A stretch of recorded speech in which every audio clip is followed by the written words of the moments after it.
It really is a remarkable B.E.E. story with a big difference. 4 young sisters who used the lockdown last year to start a honey business on the west coast of the Western Cape are now enjoying some sweet success. They've won a top international honey award for their fynbos-nectar honey.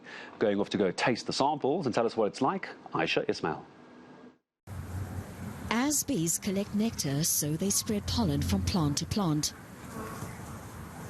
This means plant species can thrive far and wide.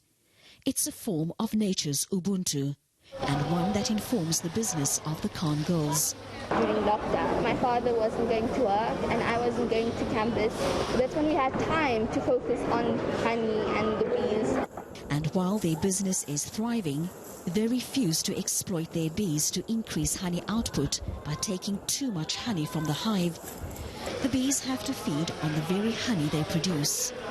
The hives basically give 2 to 3 harvests a year, and each hive has around 50 to 60, 70,000 bees in one hive. And so we own all the hives and the bees. But theirs is not just a business, it's a philosophy, and the goodness is in the honey pot. Once we get the honey out of the honeycomb, then we just filter it once to take maybe a dead bee or anything that might be in a stick or something, and then we just bottle it, we put it in the jars. There's no processing that happens. You don't have to make anything, it just goes directly into the jar.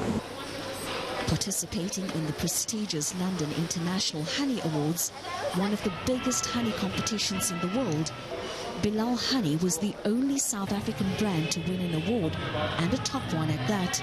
For platinum, you need to get 95.5% to 100% in total. So our honey was graded like amongst the top honeys in the world. What makes their honey special and rare is that the nectar is sourced from fynbos, which grows in the Cape Floristic region, the smallest of 6 recognized floral kingdoms of the world. Ayesha Ismail, Cape Town.